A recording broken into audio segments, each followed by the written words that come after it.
Hello students, today we will revise chapter 4 of your book Honeysuckle, and name of the chapter is An Indian American Woman in Space, Kalpana Chawla.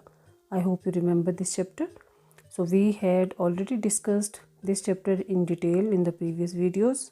You can consider that also for the reading and explanation. And today we will discuss only exercise of the chapter.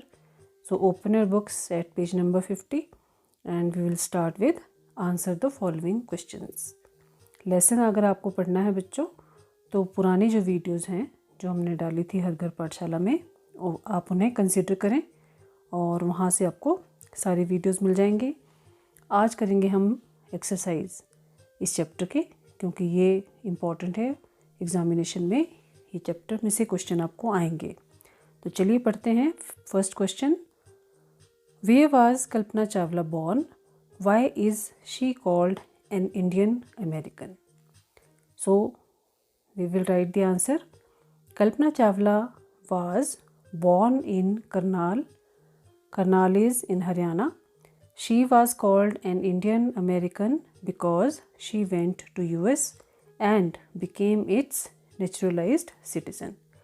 Naturalized citizen is one who is born in some other country but has taken citizenship of a particular country.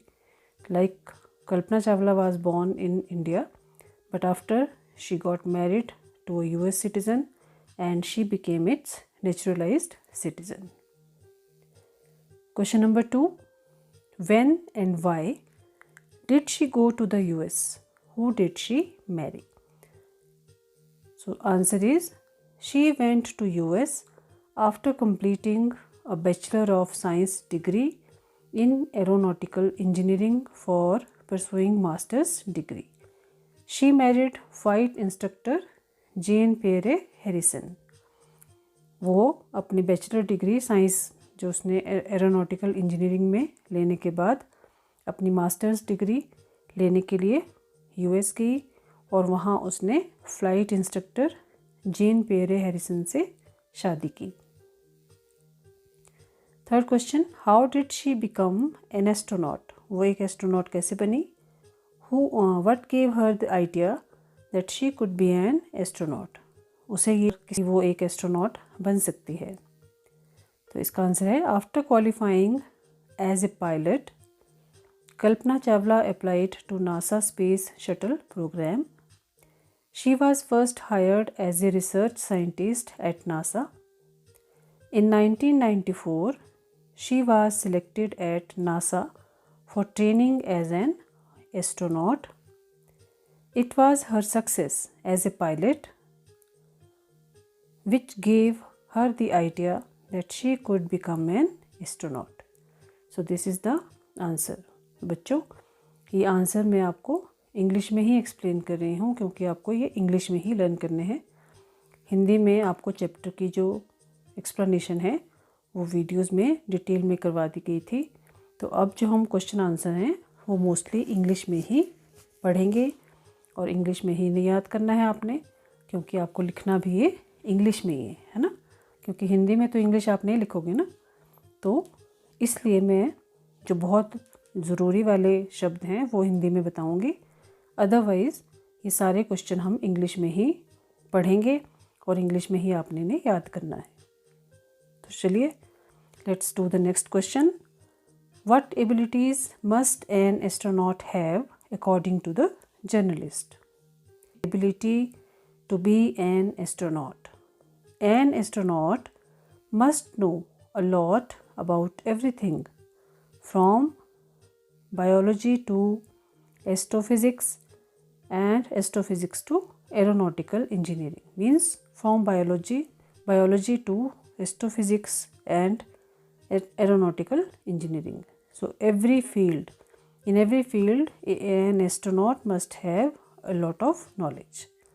So in this age of super specialization, you must have encyclopedic knowledge to be an astronaut.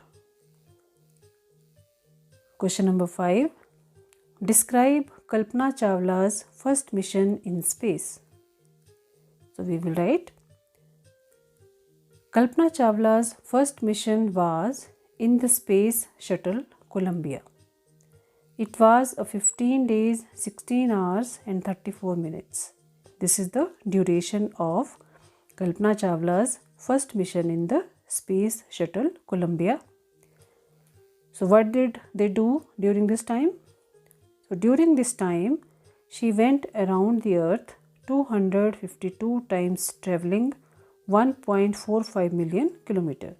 Means वो उसने 252 बार धरती के इर्द गिर्द उनका जो ये space shuttle Columbia था इसने चक्कर लगाए और लगभग 1.45 मिलियन किलोमीटर का जो सफ़र था इन्होंने इस दौरान तय किया.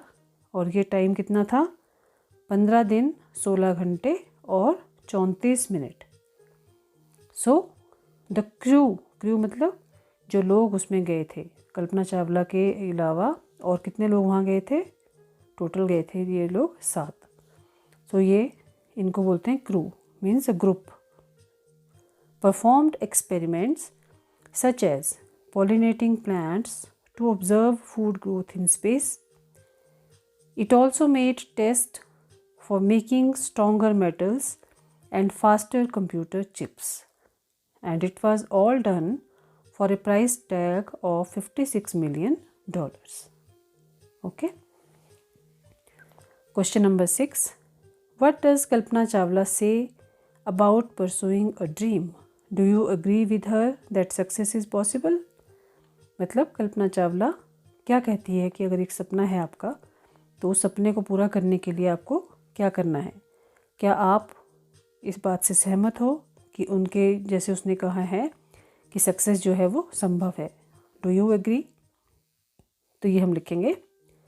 कल्पना Chawla said that the path from dreams to success does exist. Kalpana Chawla ने कहा था कि सपनों से लेकर सफलता तक का जो रास्ता है वो संभव है, वो सच में है. That does exist. ऐसा नहीं है कि सिर्फ सपना ही देखना है, उन सपने को पूरा करने के रास्ते हैं. हमें क्या करना है?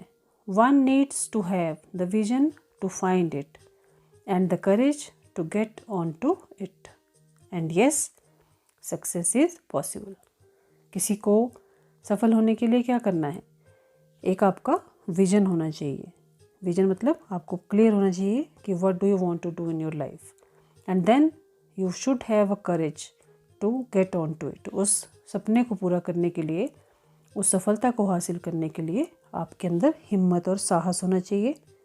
और लास्ट उसने पूछा है कि do you agree with her that success is possible. तो आप लिखेंगे yes, success is possible. Now we will do the exercise given on page number 51 of the book. Read the newspaper report to find the following facts about the Columbia's ill-fated voyage. जो आप में उसमें आपके chapter में एक newspaper की report दी गई है शुरू में, आपको वहाँ से पढ़कर ये आंसर लिखने हैं. Date and place of lift off. Lift off किसका? मतलब जो स्पेस शटल कोलंबिया ने जो उड़ान भरी, वो डेट और प्लेस लिखना है कि वो कब वहाँ से उड़ा. ठीक है, तो आंसर है 16 जनवरी 2003. कहाँ से लिफ्ट ऑफ हुआ? Kennedy space centre, Florida. ये आपके उस न्यूज़ आर्टिकल में दिया गया है. नंबर ऑफ एस्ट्रोनॉट थे, सॉरी क्राफ्ट में, उसमें स्पेस शटल में गए थे 7, including Kalpana Chawla. Third, number of days it stayed in space, 16 days. Answer is 16 days. Next, number of experiments done by scientists, 80 experiments. And fifth, date of return journey. मतलब वो कौन सी date है जब ये स्पेस शटल कोलंबिया को वापस आना था? Sunday 1 February 2003. Height at which it lost contact, 2 lakh feet. कहाँ से? From the earth. Next is working with exercise by matching the following words with their meanings. First is unprecedented. Second, certified flight instructor. Third, space mission. ये जो इसके साथ word दिए गए हैं ये आपको सही जगह पर इनको मैच करना है, क्योंकि अनप्रेसिडेंटेड स्पेस ट्रेजेडी का ये मतलब नहीं है कि something that causes feeling of respect and wonder, है ना। तो ये आप बुक में आप देख रहे होंगे, आपको इन्हें मैच करना है। Fourth is super specialisation, then encyclopedic knowledge, awe inspiring, and in this age. So let's do the answers. First is unprecedented space tragedy. It means a sad accident of a kind that has never happened before in space. Second is certified flight instructor, means a person with the correct qualification to teach people to fly planes. Third is space mission. Its meaning is a set of jobs to be done in space by a group. Super specialization, great expertise in a limited field or a particular subject. Encyclopedic knowledge means having knowledge of a wide variety of subjects. Awe-inspiring, something that causes feelings of respect and wonder. In this age means nowadays or in these times. Okay, now we will do the next. Use these phrases in sentences of your own after finding out their meanings. पहले आपको इन शब्दों के meaning पता करने हैं और फिर उनके sentences बनाने हैं. First one is broke apart. Its meaning is break violently, बुरी तरह से टूट जाना. The laptop broke apart when it slipped from the hands. Okay. Streaked over means went over it quickly. A meteor streaked over clouds in the night. पहले वाले की हिंदी है कि लैपटॉप टुकड़े टुकड़े हो गया जब हाथों से वो स्लिप हो गया. ये सेंटेंस है. Streaked over, went over it quickly, जल्दी से जाना, गुजरना.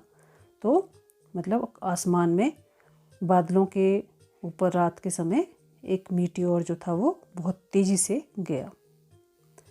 Spread across means distributed over a given area, मतलब एक पर्टिकुलर दिए हुए एरिया में डिस्ट्रीब्यूटेड, फैला हुआ. Pollution is spread across the world. यहाँ वर्ल्ड के स्पेलिंग हमारे गलत हैं. WORLD, world. Okay, so pollution is spread across the world. Next, fourth is lifted off, means start flying, उड़ान भरना. Pilot finally lifted off the aeroplane. Pilot ने अंत में एरोप्लेन को उड़ाया. Blast off, take off. The rocket blasted off yesterday. जैसे blast off होता है फट जाना, है ना.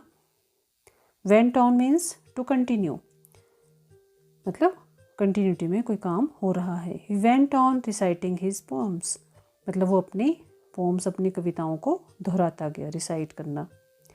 चीयर्ड अलोंग मीन्स एनकरेज, किसी को उत्साहित करना. Audience cheered along for their favourite participant.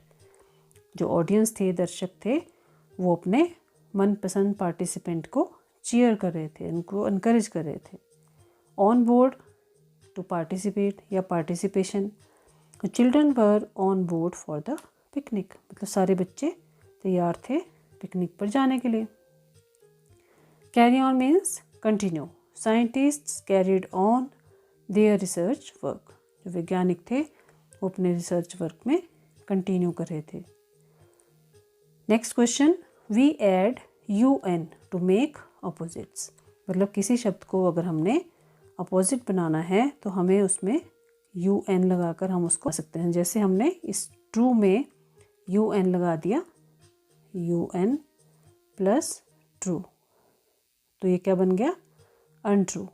Okay, so now add UN to the words below to make their opposites. नीचे कुछ शब्द आपको दिए गए हैं, आपने उनमें UN लगाकर उनको ऑपोजिट बनाना है। Then look up the meanings of the words you have formed in the dictionary. फिर जो शब्द आप बनाओगे उनके जो मीनिंग है वो आपने डिक्शनरी से ढूंढने हैं। First one is identified.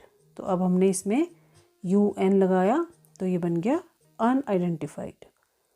अब आपने अनआइडेंटिफाइड का जो मीनिंग है वो डिक्शनरी से ढूंढना है, ठीक है।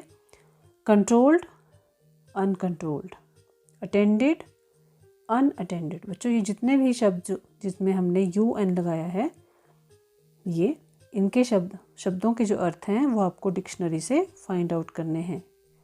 Successful, unsuccessful, important, unimportant, educated, uneducated. इन सब के आगे हमने UN लगाकर इनको उसका बना दिया है अपोजिट। अपोजिट होते हैं विलोम शब्द।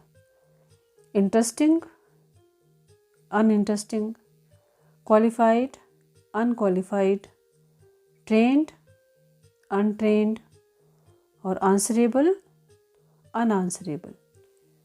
Okay, so these are the opposites of the words and you have to find out the meanings in the dictionary. Next part is writing part. So given below are some words that are spelled differently in British and American English. बच्चों कुछ शब्द जो हैं British English में और American English में अलग अलग तरह से लिखे जाते हैं, उनके स्पेलिंग्स डिफरेंट होते हैं। तो you have to fill in the blanks accordingly. Okay, so first word is color, COLOUR. American English में इसे कैसे लिखते हैं? COLOR. then labor, traveler, counselor, center, theater, organize, realize, defense and offense. So now we will write the answers. So in British English we write color COLOUR, but in American English we write COLOR. In British we write labor LABOUR, whereas in American English we write only LABOR. In British English we write traveler TRAVELLER, and in American we write TRAVELER. Counselor COUNSELLOR, and in American COUNSELOR. Likewise, you can see center and center spellings are different. Theater, theater, here THEATRE, and in American THEATER. In the same way, you can see organize, realize, defense and offense. And बच्चों हम जो है India में हम British English को follow करते हैं, है ना। अमेरिकन इंग्लिश को हम इतना फॉलो नहीं करते हैं। हमारी जो इंग्लिश है दैट इज़ इफेक्टिव, उसमें हमने जो अडॉप्ट किया है वो हमने ब्रिटिश इंग्लिश को किया है, ठीक है। तो ये था आपका चैप्टर 4 कल्पना चावला और उसकी हमने की एक्सरसाइज। और मैंने आपको पहले भी बोला कि अगर आपको चैप्टर इसकी एक्सप्लेनेशन चाहिए तो पुरानी वीडियोस आप चेक करिए, उसमें आपको मिल जाएगी। और एग्ज़ाम्स की तैयारी करें, घर पर रहें और घर पर रहकर अपने पढ़ाई करते रहें। बाय बाय बच्चों, हैव अ नाइस डे।